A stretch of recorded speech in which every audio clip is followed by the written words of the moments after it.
Hello, everybody, and welcome to the Tuesday Night Music Show. We've got like a core group here tonight. We've got Eric. We've got Jay via Manhattan. That's why I'm wearing shades, because I'm too cool for this. I really am. Way too cool. I'm just way too cool. I'm in a 25 square foot box, and I'm too cool. Sun never sets on me.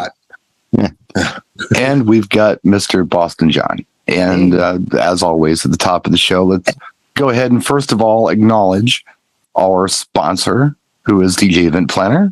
Thank you for sponsoring the show. More information about them and other sponsors in the description of this video on YouTube.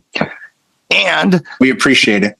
Let's do Boston John's record roundup. What do you got for Road us? Dog. What? Okay, there we go. Road Dog. It's getting a little thirsty. Yeah.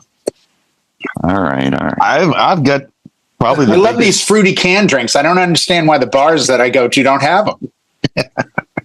Private joke. Yeah, you had to be there. You had to be there. Trust me, you had to. The third guy came in with no shirt on. That was you had to be there to figure it out. Go ahead, John. Sorry to interrupt. Oh, no worries. No worries. Great stories. We're going to start with the biggest hit. The biggest hit from this gentleman, whose real name is Stanley Burrell. Stanley Burrell. I know who it is. You know who it is? And he will tell you can't touch this. Yeah. Otherwise known as MC Hammer from 1990. This is a 45 RPM dual single. So I've got Can't Touch This on one side and Dancing Machine on the flip. Which I never played, by the way. I like Pray. Pray is good. Too Legit to Quit is good. Yep. Pray's a great track. I don't know what the sample is. Oh, there were a lot of tracks off the first album that were good. Have You Seen Her was on there. Yeah, Have You Seen Her? Very Temptation was on there. Yeah. So this is probably the big one. He did well for a minute. He unfortunately filed for bankruptcy in '96, I think. Not a financial advisor, I think. No, not doesn't do well with money. Well, he had just apparently you can't buy this. Yeah, he did. Okay, you're making 10 grand a month. You're spending 30. That's a problem. Yeah, quite a large entourage, and those giant hammer pants, I'm sure, cost a few bucks. So charted the big single. Obviously, it's got the sample from Super Freak, which now is in so many songs that you can put a nice little party mix together. But don't sleep on MC Hammer. He's the pick of the week. You can't touch this. 1990. Right on. Back to the old days. I can't remember what all was on that album. There were several songs on Please Hammer Don't Hurt 'Em that I played. Yep. There were several, and I can't recall what they all were. You Can't Touch This. Have You Seen Her? I might have it up still. And This Mother Out was on the first album, right? Yes. It was not on that. Pray was on that. Bumps and a Bump. Dance Machine, Can't Touch This. Pray. Here Comes the Hammer. Here Comes the Hammer was actually played. Oh, just super upbeat, dancey, happy stuff. So so much so that Ice Cube mentioned him in one of his songs, saying, it was the rap television crossover. Dancing around like a fool. The rap crossover thing, it was a little between him and Vanilla Ice. There was a lot of oversaturation, and I think people kind of turned their nose up to it. And that's when you got like NWA coming in. Hey, we're real rappers, and now here we are today with hip hop. Yeah, which is terrible. Doing family movies, right. Yeah, exactly. Right. Are we there yet? Being interviewed on the kids' channel. I'm just saying. Right. Yeah. Ice Cube on Nickelodeon. Ice Cube. Hey, everybody. Here's my friend Barney. You have something for us this week, Eric? I do. I got a compilation album that's been going on for years and years. First one I think released was November 1983. Now that's what I call music. Yes, sir. Now I believe there's over 88 of them, maybe. And plus they had different. Yeah. Well, the British nows are in the hundreds. Yeah. They didn't start the U.S. nows until like the late 80s, I don't think. Okay. Or no, late 90s, or maybe early 2000s. I was going to say late 90s, because I bought, now that's what I call country, and I still use it. And I bought that in like 97, 98. Yeah. Are you talking about the very first Now That's What I Call Music? Is that what we're talking about today? Yeah, that was a dual record set. I get that. It was. Yeah, and this one had hits like first song on it. You Can't Hurry Love, Phil Collins. Yeah. Yeah. Just something I should know. Duran was on there. Red Wine. Yeah. 40 Down Under, Men at Work, I think was on there. Stepping Out, Joe Jackson, another great Fantastic hit. track. I love that one. Sweet Dreams, Eurythmics, and a whole bunch. It was a dual album. I'm still standing up when John was on there. But they come up with so many, and my favorite on this one was Give It Up by KC and the Sunshine Band. Yeah. Yeah, what did I say? KC and the Sunshine Band. I think that one was just credited as KC. Right. It was just KC. It was. Yeah. I think so too. But on the album list, it says and the Sunshine Band, but I don't think they were involved in it. But anyway, that's one of my all-time favorites by KC. I think I love that, Give It Up song. But they come out with a whole bunch of different compilations, not just now, but now this is disco, now this is country, now this is workout, They made a fortune with and they're still going, which is kind of why I brought it up tonight. I just think, you remember I had the K-Tels, they died out, they're gone. Love those. K-Tel Ronco album stuff. They were awesome. Yeah. Best way to get a whole bunch of good stuff in one place. Yeah. Yeah, now it's a different vibe. Just starting out, we want all those nows, I think. Everyone. I have a massive collection of the Now CDs.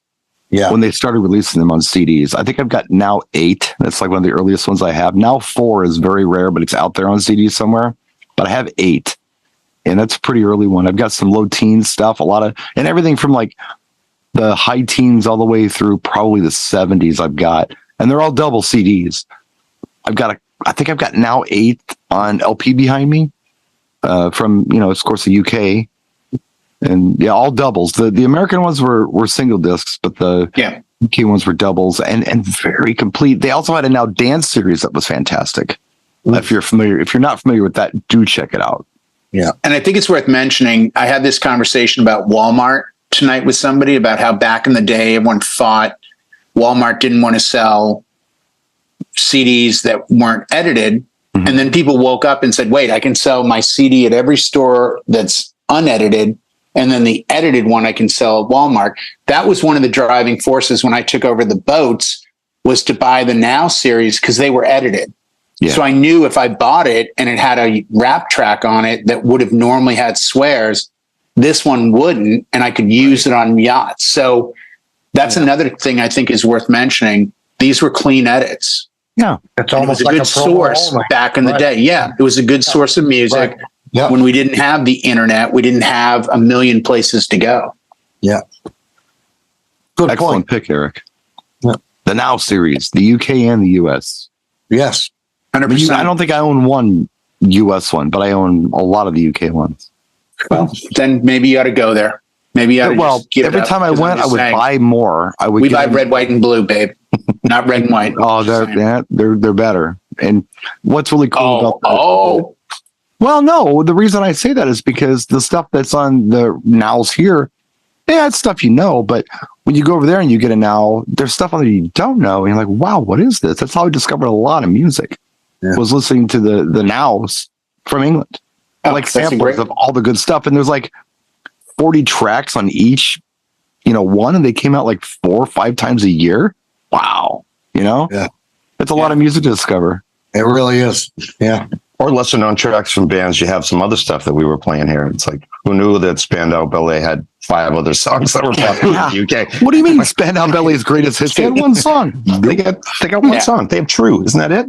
No, and Gold. And then it was like, oh, no, wait, there's 17 other ones that charted? Right. Brian and I have had this conversation for hours on end where it's like, Haircut 100, they weren't a big band. No, they sold at Wembley. Wait, with what? They only had the one song. No, they had a whole list of tracks. Played it over and over and over for... You want to have fun? Mention Nick Kershaw to somebody that's in their 40s from England, and they ramble about everything. I'm like, are we eventually going to talk about Wouldn't It Be Good? That's the only song I know. The one song we know. Not even on the radar. It's a great song. Oh, no, that's not the song we like. We like these 75 songs. I'm like, they had 75 songs? Yeah. Like Madness is like that too. There's Madness had 2 songs in my book. There's 2 songs I've ever played from Madness. House of Fun and Our House. Our house. Yeah, that's it. I was thinking about the houses. Yeah. They're some sort of architectural music. Yeah. Before we move on, how about Split Ends? I Got You. Was there anything else by them? Scrappa. I bet a ton of stuff. You know what? But Split Ends grew into Crowded House, so that's okay. Because the brothers Collins, I think, were their last name, were Split Ends, and then Crowded House came out of it. And they're Kiwi. Crowded House became huge. Okay. Not all Split Ends. Split Ends had like 2 hits. I Got You, and then another one I can't remember off the top of my head. But I thought, the only one I remember is I Got You. Yeah, which is a great song. I love that song. Yeah. Yeah, it's a great song. Yeah. And a lot of people don't realize Crowded House was the aftermath of that band when the brothers said, screw it, let's break up.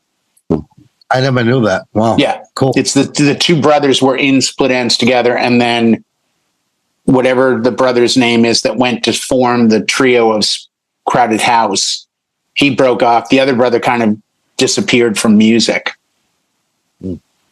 Sad. So what do you got, Jay? What do you got? Well, you know, Brian, I'm in the city where I belong.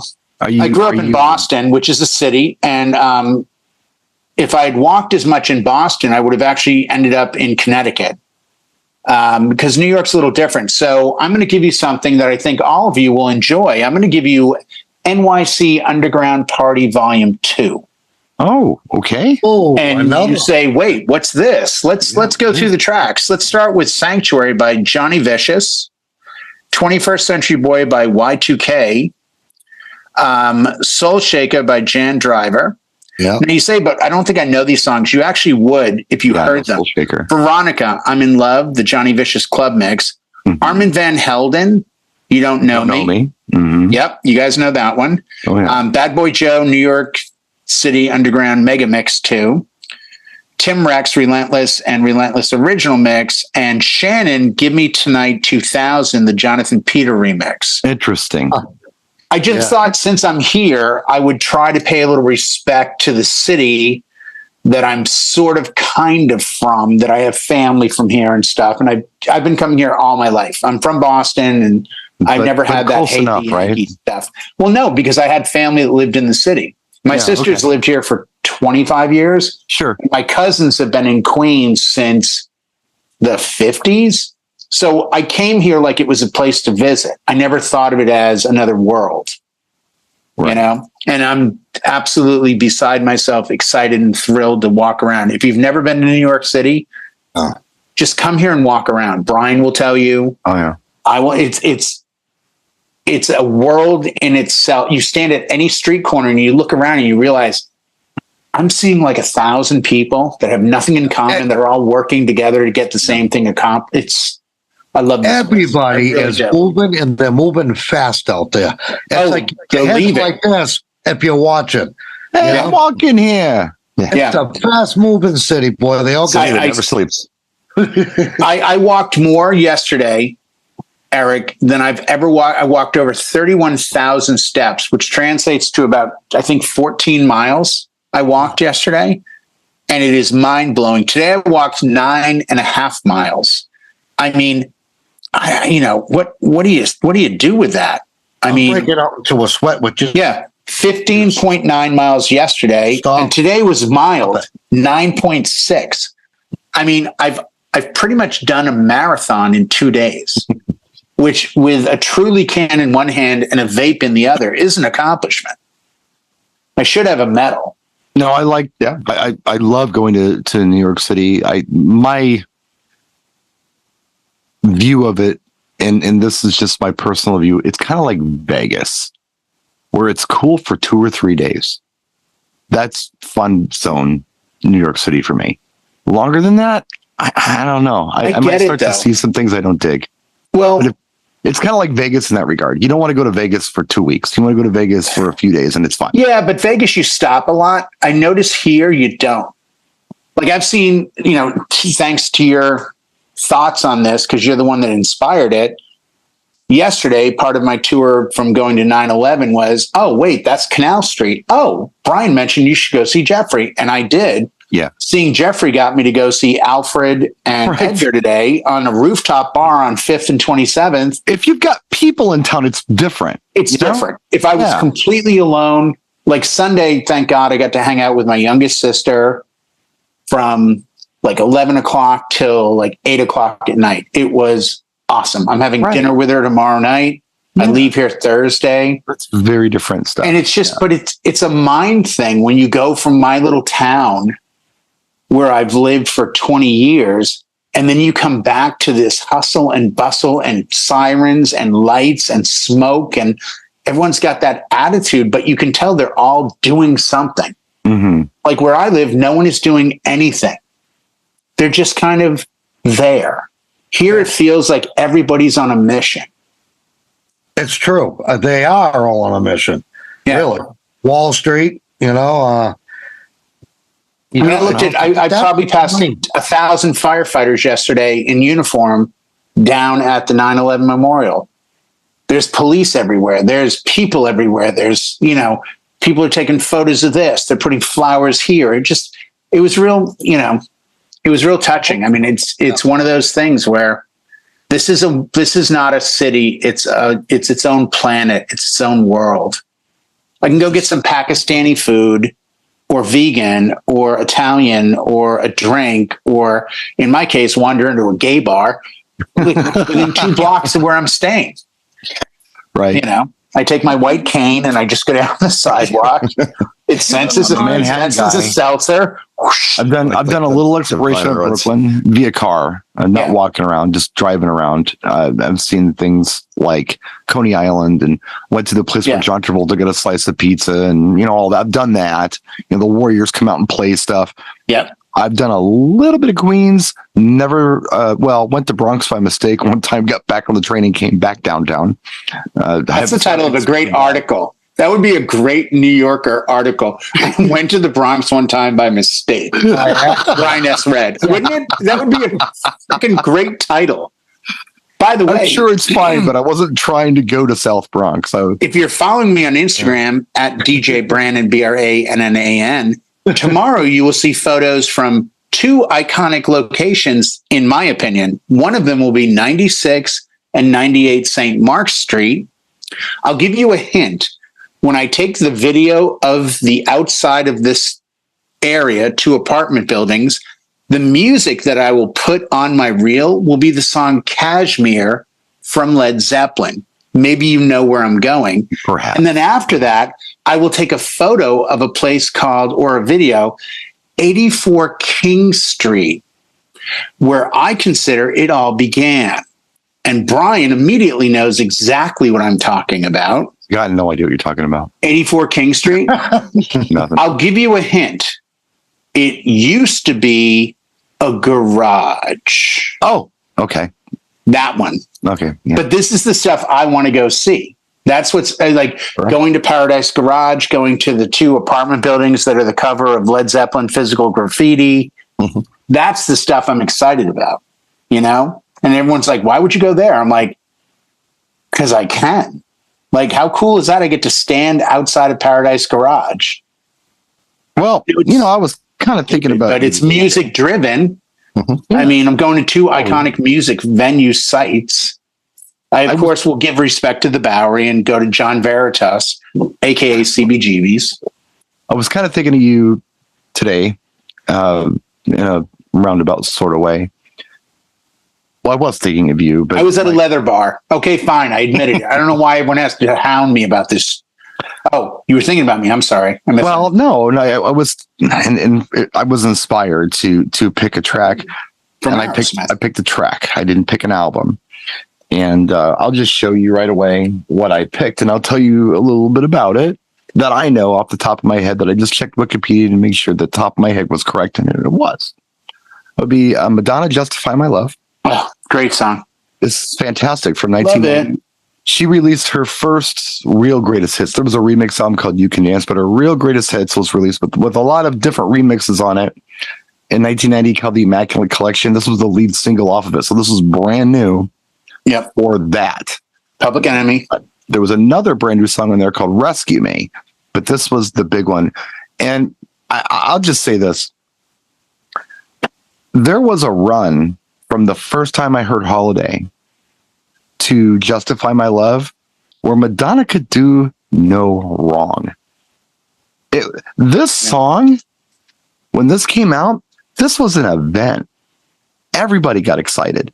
Wasn't it a video released on MTV? The video was a huge premiere, and it was kind of a rated R video. I was wrong about one thing. The video was not shot at Hotel 17. It was shot at some hotel in Paris. However, the Madonna sex book, those pictures were taken at the old Warhol factory, which is Hotel 17 near Union Square. Yep. Which was all happening at the same time. She was kind of dressed like this in the sex book. That's another story for another day. Anyway, the song is super interesting. I turned Jay on to this a couple years ago. He didn't know it. The song is written by Lenny Kravitz. Yeah, I did not know that. It is not. I knew the sample. No, was hold on. Public Enemy. Okay. Right, hold on. There's more. It's credited as written by Lenny Kravitz. And as Jay has alluded to, they use a Public Enemy sample. Yep.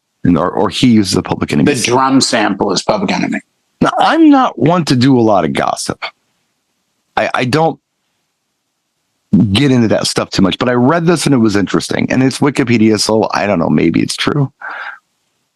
The lyrics, and this is true, the lyrics are by Ingrid Chavez. Oh. Who was a Prince protege. And she's got some interesting tracks. I've got some Ingrid back here. I like Ingrid Chavez. She was in Graffiti Bridge. She has some songs on the soundtrack. And she did Elephant Box was a big track that she did. But anyway. So what happened was, after this track came out, where you got Madonna doing the spoken word Ingrid Chavez poem, and Lenny Kravitz doing the backing vocals, which is what Jay didn't know. No, I didn't know that. After that, shortly after that, Lenny Kravitz divorced Lisa Bonet. Their child, of course, is Zoe Kravitz, the actress. Mm-hmm. And so... Did he hook up with Madonna? The accusation, as far as I knew at the time, was Lenny's having an affair with Madonna. Lenny's like, I am not having an affair with Madonna. Lisa Bonet said, yes, you are. Goodbye. Well, interestingly enough, Wikipedia says the lyrics to Justify My Love is a poem that Ingrid wrote to Lenny during their affair. Oh. So that was the affair. Oh. Not Lenny and Madonna, Lenny and Ingrid Chavez.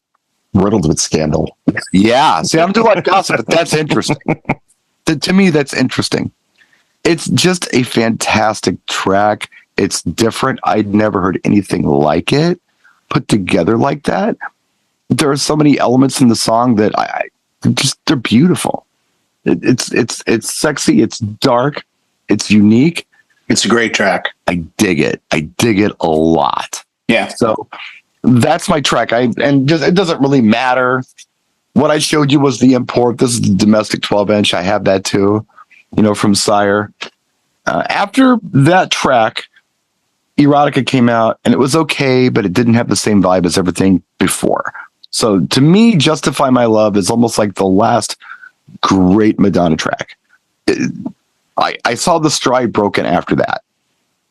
Now, can I give you my Justify My Love story that you will laugh, maybe Sure. cry, and be thrilled to hear? I have one that I can't tell, so I want to hear yours. Well, this one I can tell. Okay. But after telling you where I've been today, it may only ruin my reputation. So I was working at Caldors at this time in Natick on Route 9.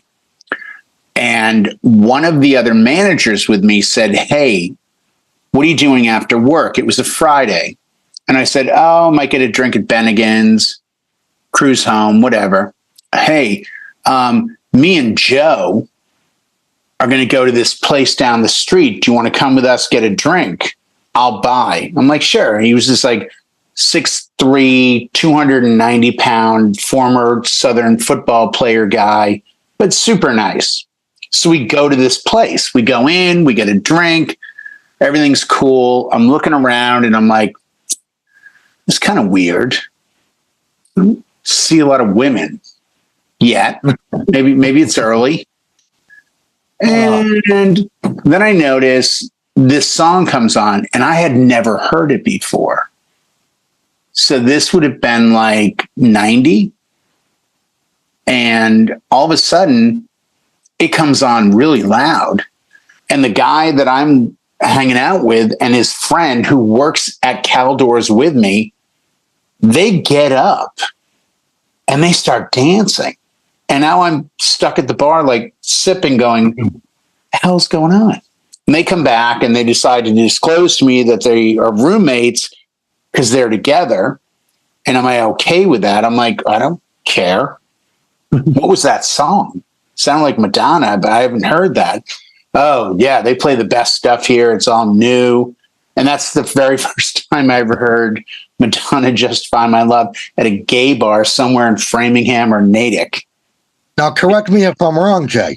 This was the night that you dropped your wallet and you had to kick it all the way outside before you picked it up. This was one of those. I don't have a cell phone because they don't exist yet. But if you could just give me a moment. No, it was the funniest thing. I was just like, yeah, I don't give a crap what you guys do. That's your life, not mine. I'm like, I'm trying to find women. Like, there's that track. That track hit so hard. I mean, it came out and it came out like boom. It was played at all the clubs. Yep. If you hear it today, you're like, hey, that was a club track. Yes, that was a club. Yeah, and the video premiere, like you say, was a really big deal. The video was a big deal. Like the Michael Jackson Thriller thing again. It was huge. I wasn't a DJ, but I watched a club literally light up on that song. Like the entire dance floor packed, and I'm looking, going, "What the hell? This is a cool song, and the vibe is cool." And it was like I wanted to hear it played twice. Like it should have been longer, right? Not because of what was going on, but just the vibe was so good. Absolutely amazing track. And I'm just happy that, at the time I was young, I was out and about in town. Well, and you know what? I'm proud of you, Brian, for admitting coming out to a song. Wait, out how? Out and about, not out and about. I'm so sorry. The way you said I was out. I'm so sorry, Brian. I've had a rough day. I was down St. Christopher Street today buying some chaps, and I think that's more than I should have said. I'm just saying. Back in the closet. Strange bars lately, dude. Yeah, I would get in the closet, John, but there is no closet here. I don't know if you've seen where I'm staying, but if everyone that hasn't seen me, that's my closet. The one that's open with the shirt. That's the closet. Yeah, that's the window. That's the TV.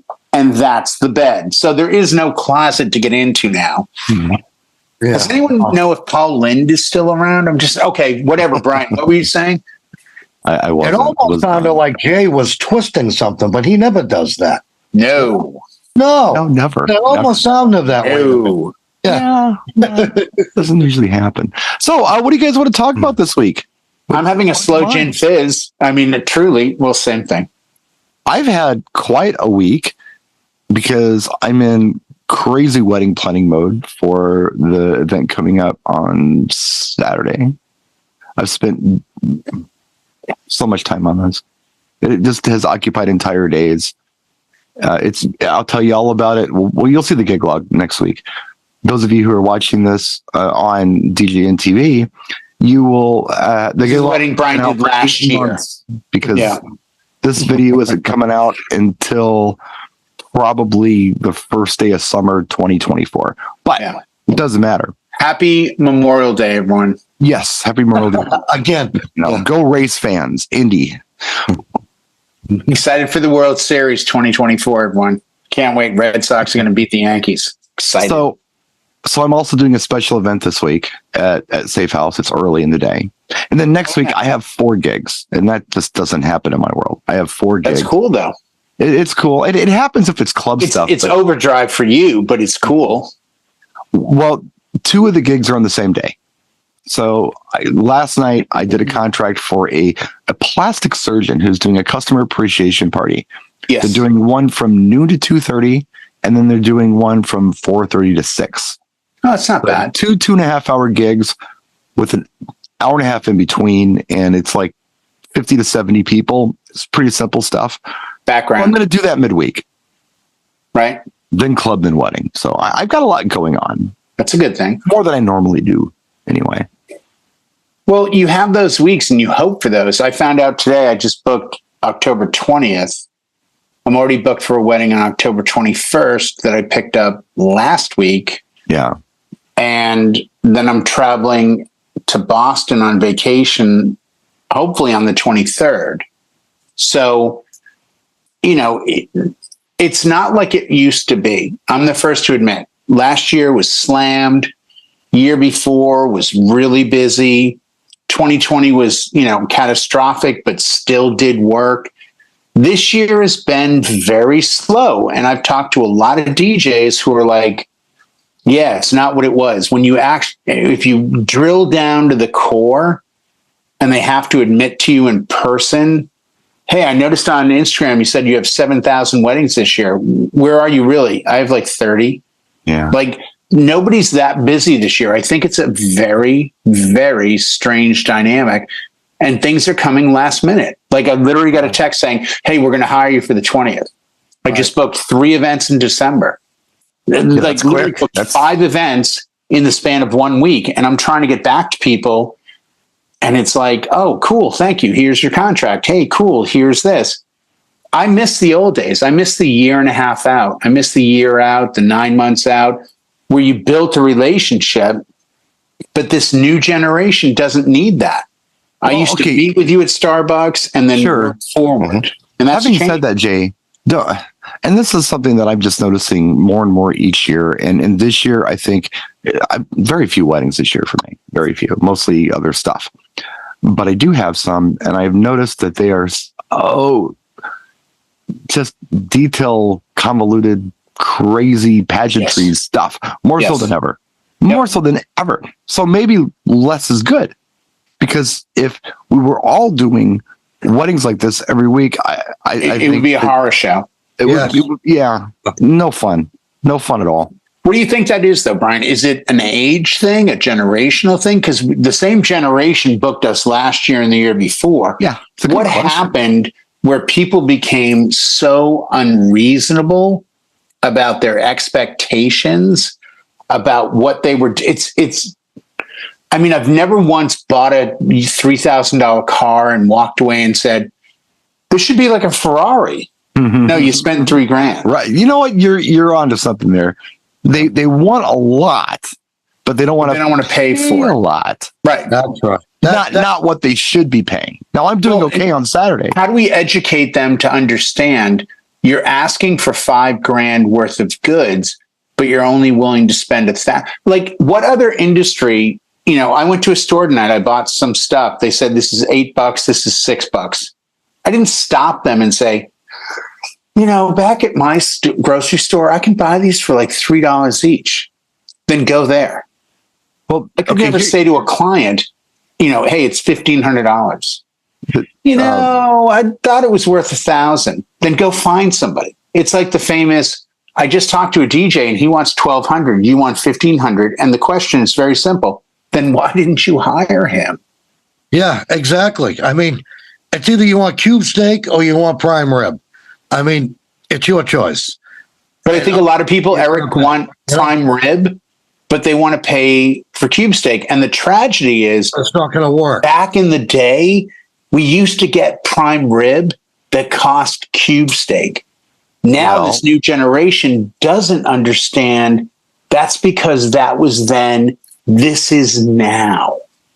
So what I wanted to get out, and I kind of forgot what that was, but what I was going to say is that, so dementia is a terrible thing, ladies and gentlemen. If you can help this campaign to help Brian remember what he was going to say before he interrupted him, happens. Please do send absolutely dimes, pennies, whatever you have. Won't you please help? Or we're going to play Sarah McLaughlin. It happens. Sad music. Send money. By. I will remember you. Go ahead, Brian. What do you got? I don't remember. Oh, for crying out loud. Keep it up. I don't remember what I was going to say.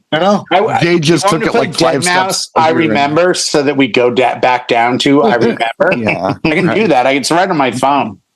It'll take like not even a second to like pull up 2 buttons and bang, there's Dead Mouse. See, I told you. Well, what I was going to say is, and I was thinking about this today, somebody had said something about how wedding clients treat DJs or something. I don't remember what it was. They treat them terribly. And I had said, and this is true, because when I first started doing this 1,000 years ago, the DJ was the consolation prize if you just couldn't afford a band. Right. A DJ would come, and you didn't expect much. You know, they had some 45s and they play the music. And some ADHD person out there, oh, I'm going to do it like this. I'm going to do it like this. Cable management became this big thing. Oh, it's got to be perfect cable management. It's got to look like this, and it's got to be like this. It's got to be like that. The DJ thing has become such almost a realm for the perfectionist, it seems, when it comes to presentation and sound and lighting design. Mostly presentation, though. Most of these fools don't know much about music or sound or lighting design, but they want it to look right. And there's a younger generation out there. This is what I was going to say earlier, because you were talking about how they're becoming very convoluted and how it didn't used to be like this and all these things. There's a younger generation out there who's willing to put in the work. They're not tired like I am. They're willing to take the jobs and put in the work. The problem is they don't have the chops to handle the work the way it should be handled. I don't think Brian, they do. I'm going to give you the answer that I came up with today in a discussion with about 9 DJs, a owner of a famous DJ shop, 2 representatives of a famous DJ lighting company. Yeah. And I said, you know what? I figured it out. And they said, what is that? I said, the difference now and then was then we had inexpensive gear because we spent so much money on music. Mm-hmm. And now people have expensive gear because they spend almost nothing. $20 a month gives you 1 million songs you can download Sure. on music. Yeah. So that the one thing that we're supposed to be great at, We don't do anymore. We're going to websites. I don't want to call anyone out, but we're going to websites where it's like, hey, how you doing? I'm a famous DJ from North Carolina. I'm a famous DJ from New Jersey. I'm a famous DJ from West Virginia. Check out what I play. Who the hell cares? Yeah. How about I play what fits my client and their audience? But music has become so demoralized, so devalued. I've got clients coming up who are like, yeah, I'm just going to send you a bunch of Spotify stuff. I'm going to send you a bunch. Do you know how important the music was at my wedding? Every single song was meticulous. Everything was, let's do this for this. Let's do that for that. Now it's like, hey, here's this like top whatever playlist. Just go with that. Does this represent you? Yeah, it's okay. We like it. Right. This isn't an office party. How important the music is? Because if I start busting out Barry Manilow's Mandy and play it 8 times in a row, I can really change the dynamics of the night. Okay, so that has not been my experience. The clients that I have, and maybe that's by design, maybe they know I'm a music geek, but my clients are really into something. Like they've got a thing that they like, and they've got strong opinions on what gets played at what time. So, but they don't know the event. Well, no, they're not bad choices, but they love music. It's not just a whatever kind of thing. They do love music. So that's the good news on my end. Okay. And, the bad news is it's just very convoluted planning. And the crazy part about it is, gentlemen, is that I am of the opinion, and here's my can of worms I'm opening up here. I am of the opinion that all the pageantry in the world, parading around a cake and a room and the dress and the colors and all of these things that we spend so much time with and spend so much money on mean nothing. No one cares. Nope. Am I wrong? I've been married for 23 years to the love of my life. I've been with her for 30 years, which is amazing because I'm 23 years old. I just want to be clear about that. Right. And I look back on my wedding, and you know the greatest joy of my wedding?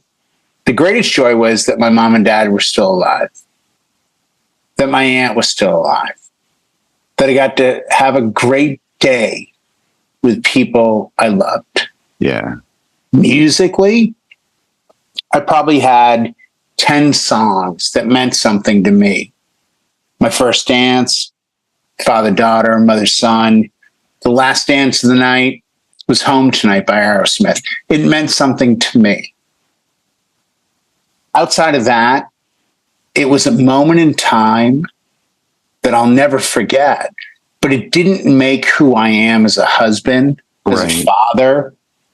It didn't at all. And I knew that going into it because I was a DJ that did weddings, and I watched people F up their day so badly by going, you got to play more Ramones. You're missing the point. My experience. You're so missing the point.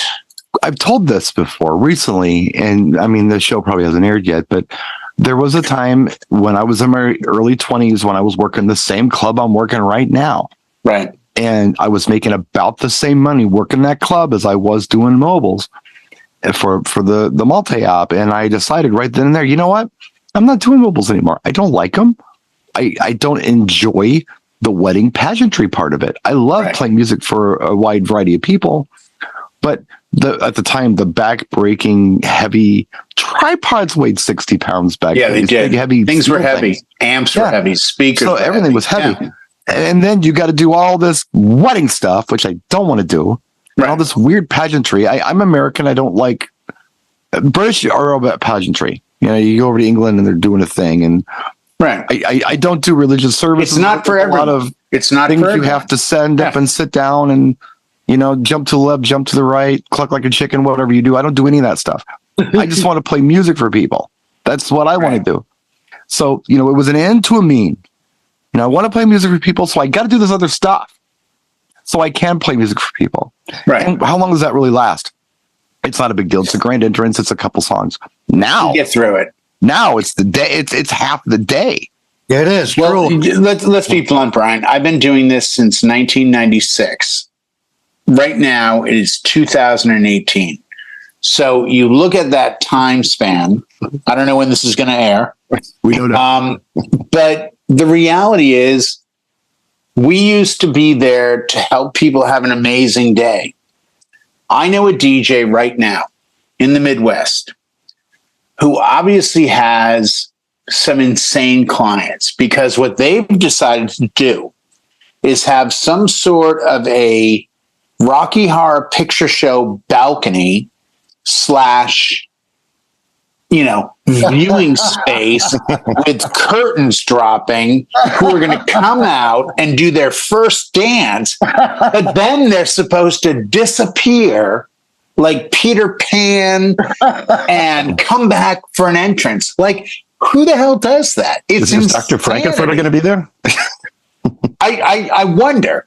I wonder if the ghost of Meatloaf will ride his motorcycle out. Maybe. I'll tell you the exact same thing.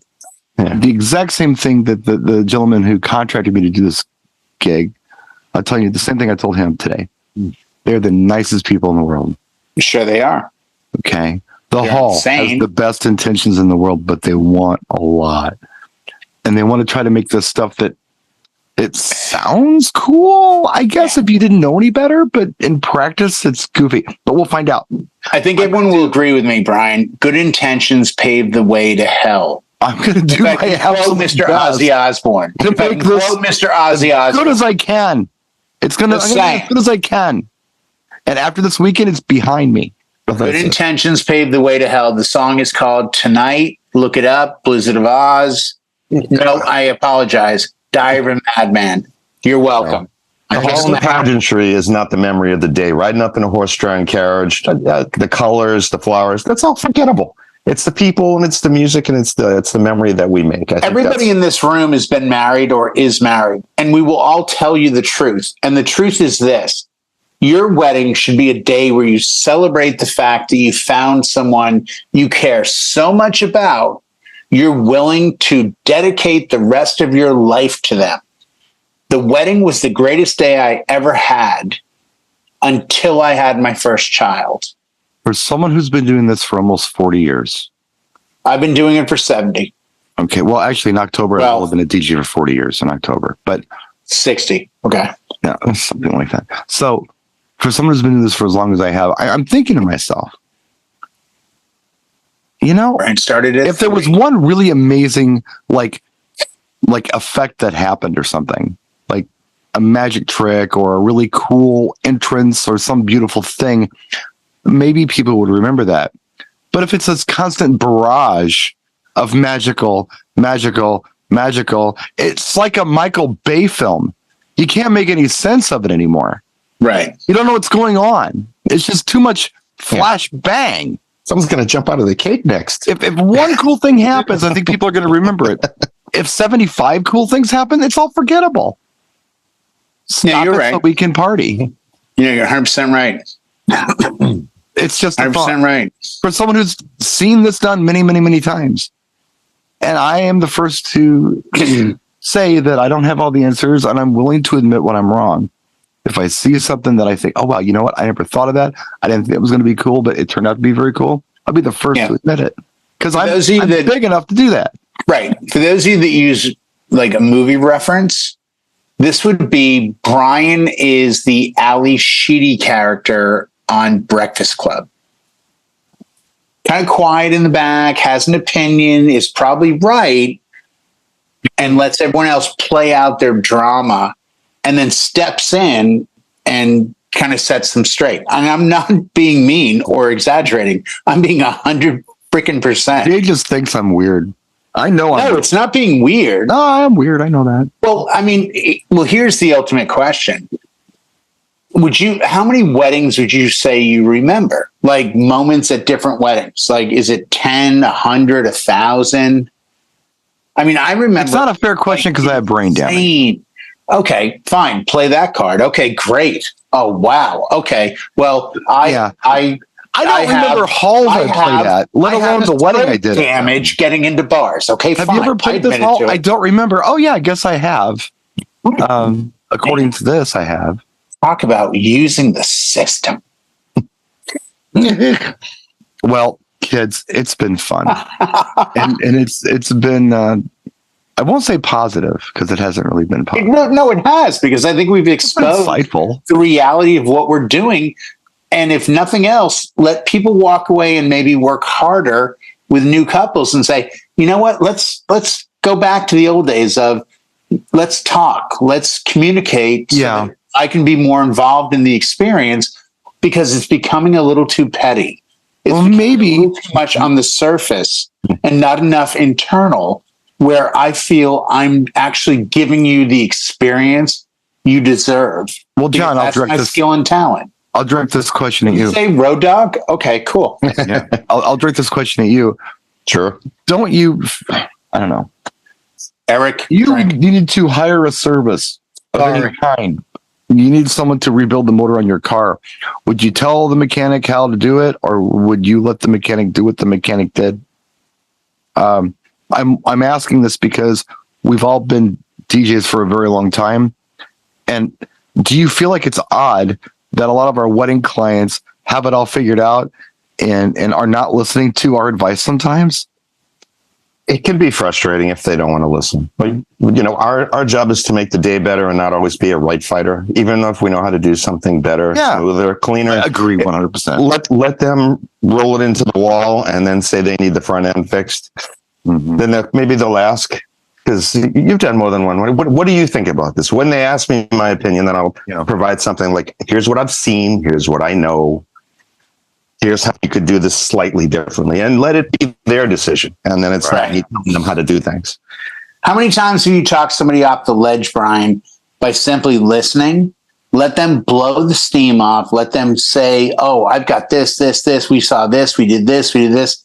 Let them blow it all off and then start over and say, you know what? I heard everything you said. Sounds amazing. But here's reality. Oh shit, we never thought of that. Oh wow, we didn't consider that. I do really And then well you with anyone become who the guide. You're the guide on the bus when they get I do on. really They well say, with that. And I unless want to go to here. I want to go to here. I want to go to here. I want to go to here. And you go, you know what, guys? Why don't you sit down, kick back, relax. Let me show you what this really is. I do really well with that, unless the person I'm talking to is referring to themselves as bride anytime soon. I can reason with reasonable people. I don't feel like brides are always the most rational human beings in the world. They're not, but it's emotional. Yeah, it's something that, as a DJ, I'm going to be blunt, and this is not a slam on you or anyone else. If you want to DJ weddings, guess what? There's a point where you, including me, believe it or not, it actually has happened. You got to shut up and listen.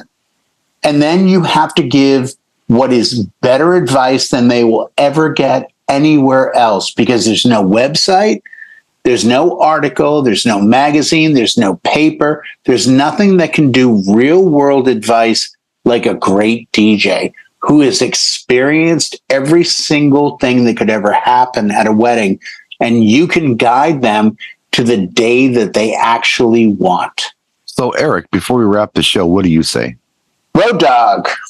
I'm not road dog, but Doesn't matter. I got confused. I apologize. that's all right. You know what? I'm in the city, kid. New York Minute. You know what that is? The time between a green light and the horn honking. Come on. It's anarchy when Granddad isn't here. We just do stuff.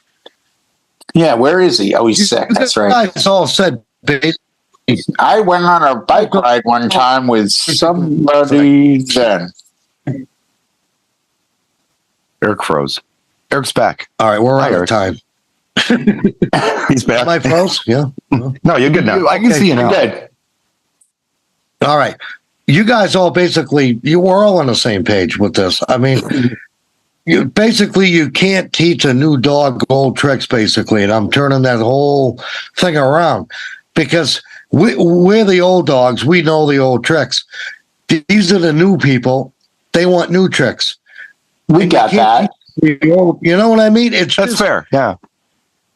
It's. But Eric, you know what to do. You've done 1,000 weddings. You know exactly what they need. You just got to convince them that you know more than they do. And you Get a gotta do groomsman it dancing on the slowly. speaker. That's a good wedding. I've got to convince them that this ain't Burger King, baby. You're not getting it your way, okay? Oh, Jesus. Oh, here we go.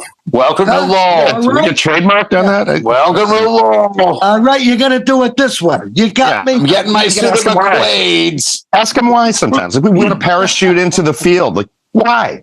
Why is that important to you? Why? What makes sense of that? But, you know, Ryan's been ask doing this why. 40 years. You want Dickie Eklund to be there? I'll make that happen. What do you need, huh? You talk to me. I'll get it done. All right?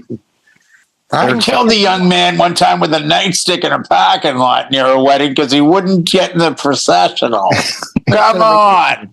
You want to Third in ruin line. your wedding? You want to ruin your wedding? I'll help you do it. All right? Let's go. I got a Corner Gang song that would totally work for this for the Mother Son dance. It's called Celebration. You never heard it before. Brand new. Make What do you sure I want? get You want Cluster Mother next Son? week. I got Between the This week. Sheets by the Isley Brothers. Let's go. Make sure I get the check before I ruin this shit. Let's go. All right? All right, kids, we're going to put a If fork I in don't it. get an ashtray I'm going on to my stop DJ Jay stand, while I'm we out. can. Manhattan, cut this man off.